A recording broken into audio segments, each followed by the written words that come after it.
YouTube. Adulting is tough, but I've learned a few things that I want to share with you today. I think it's finally time. Hi YouTube, I'm back.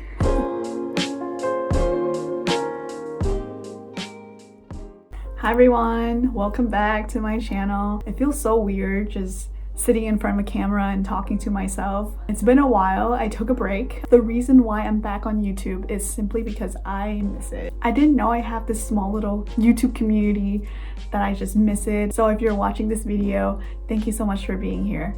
Anyways, I know adulting is hard and I wish I knew these tips way sooner. So let's get right into it.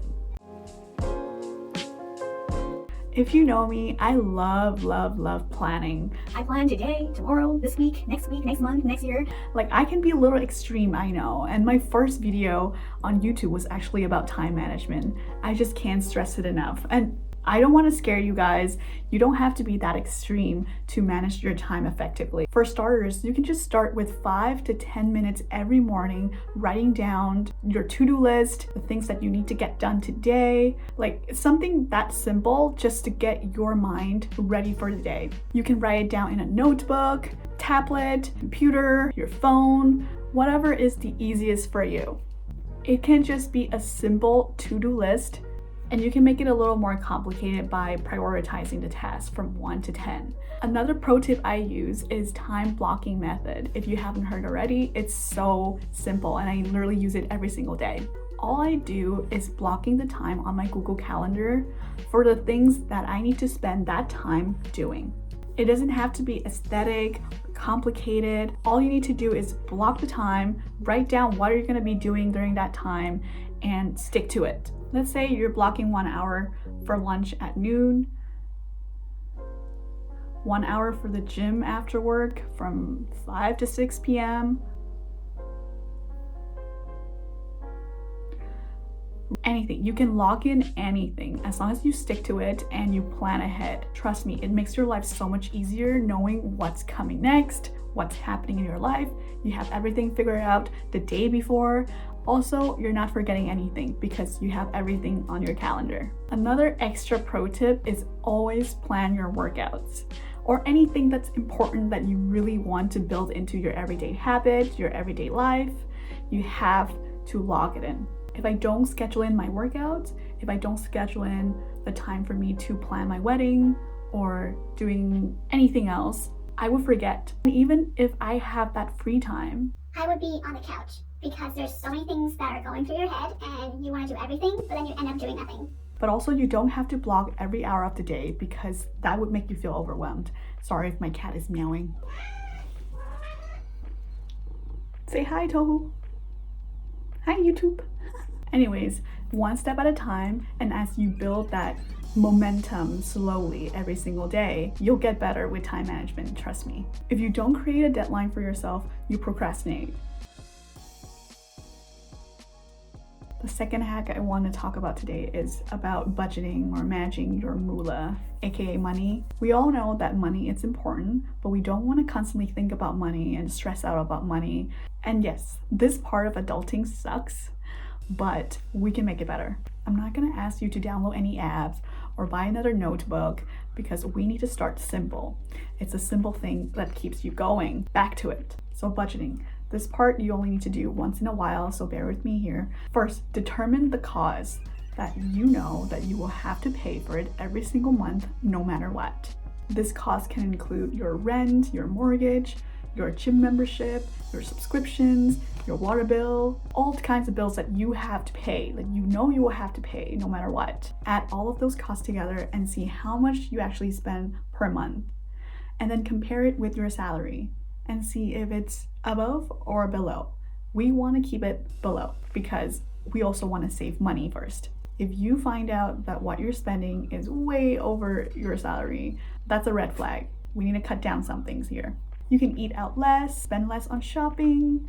I know it can be hard cutting down on some things at first, but this is how I keep myself sane. Now, every time I receive my paycheck and have my salary, I always save first. 10 to 15% of my paycheck is what I normally save, and then the other 60 to 65% of my salary would go to the cost that we just determined from earlier. And whatever's left which should be around 20-25%, is my emergency fund.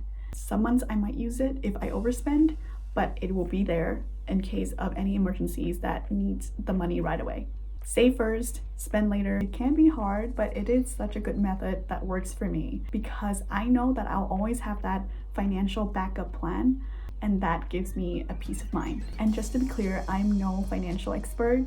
I'm just sharing what works for me. What works for me might work for you, but might not work for you. So choose whatever works best for you. You can drop a comment down below to share with me a financial tip that you have.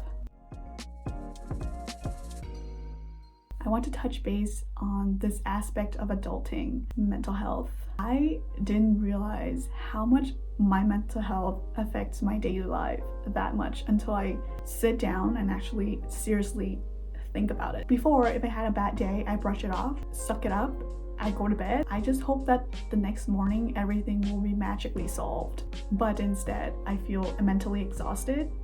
And I don't know why.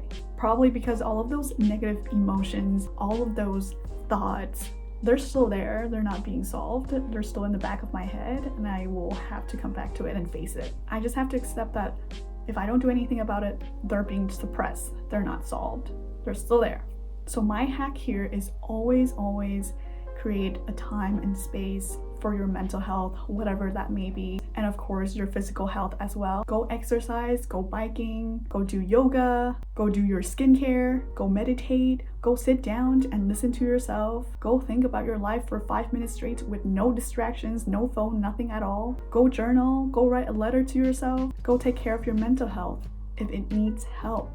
Your body will always let you know if it needs help, especially your mental health. And the more I grow up, the more I realize that we will have a lot of time being by ourselves. So a part of my mental health journey right now is to learn to love being by myself. Growing up, I've always been surrounded by a lot of people, my parents, my sister, my neighbors, my friends, my cousins, my aunt, my uncle. I love them, but I just forgot how to love being by myself.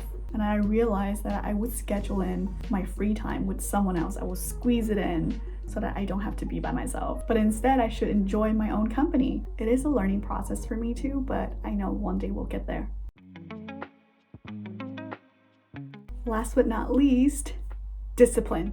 None of the hacks and tips that I've been sharing would work if you're not disciplined. They would mean nothing if you don't put in the effort and actually make it happen. Sticking to a healthy routine and making it your everyday habit is the hardest part. Yeah, I mean, you'll have days where you slack off, and that's okay. We all have those moments because we all know that adulting is hard, but without a strong, healthy foundation, nothing else will feel right. So find your rhythm, stay committed, and trust the process. And it's okay to not have everything figured out right away. We're always so hard on ourselves, but we need to learn that it's okay to take one step at a time and not have all the answers right away. I just want to remind you that you're not alone. Everyone's on their own path, and it's okay to take things slowly.